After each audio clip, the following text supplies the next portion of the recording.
party of the year. It was the party of the decade. It was the party of the century. Everyone was there, and the Argo never looked better. Orpheus, as in son of Apollo in the muse Calliope, was playing from sun up to sundown, and the tunics were cut low, the waves were wind up, the food was fantastic. Of course, everything tastes better with the most famous musician in the world is your ambient noise. Even the sirens get quiet listening to his sad, sweet song, and Jason knew that, and that's why Jason booked him for the gig, because someone had to keep Telamon, the helmsman, on course, and Admetus, king of Thessaly, from taking over. A good guy, Admetus, a funny guy, smiled like the sunshine and a handshake that turned olives into oil. But you had to be careful. You had to be careful he didn't upstage you at your own shindig. And Jason knew he'd keep his place so long as Admetus and everyone else knew who was paying the harp jockey's room and board.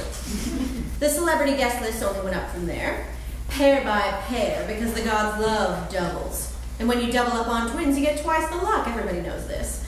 And Jason, the world's first trust fund baby with a plan, knew this better than everybody else. His father was one half of a set of twins. Not so lucky twins, those two, but some twins had all the luck and brought it with them. So Jason had not one, but two sets of twins on board. Castor and Pollux, those sons of Zeus and Leda, brothers of Helen and Clytemnestra, one mortal, one immortal, a rising star hitched to a falling one. And Calais and Zetes, the sons of the wind, wings on their backs and their backs to the sun. A pair so fierce they could face down the harpies if they needed to, and they needed to. Not that the Argo was short on muscle. It had muscle in spades because the strongest man in the world, Heracles, was on board, fresh from his tour of the known planet, killing and trapping monsters like it was going out of style. But Jason knew he was unpredictable, and you needed backup, or at least a real good lure. So there was Hylas.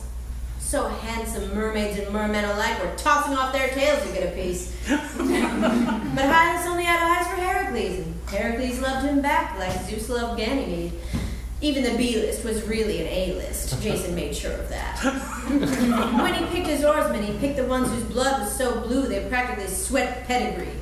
Peleus was king of Aegina, but he'd married up with the goddess Thetis, and everyone was talking about their kid Achilles like it was the second coming of someone who hadn't shown up yet.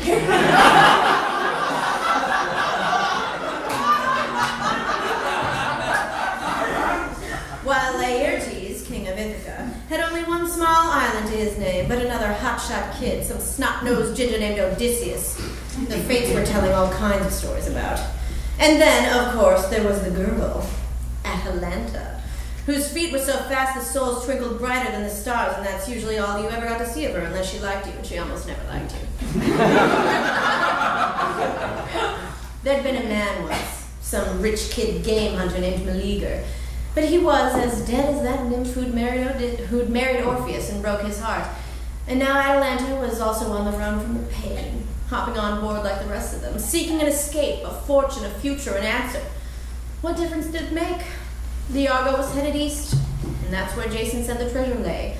And Jason was the man with a plan, so everyone was there, and it was the party of the century, it was the party of the millennium, it was the party to end all parties, and everyone was there, even if only one of them knew where he was going. Thank you.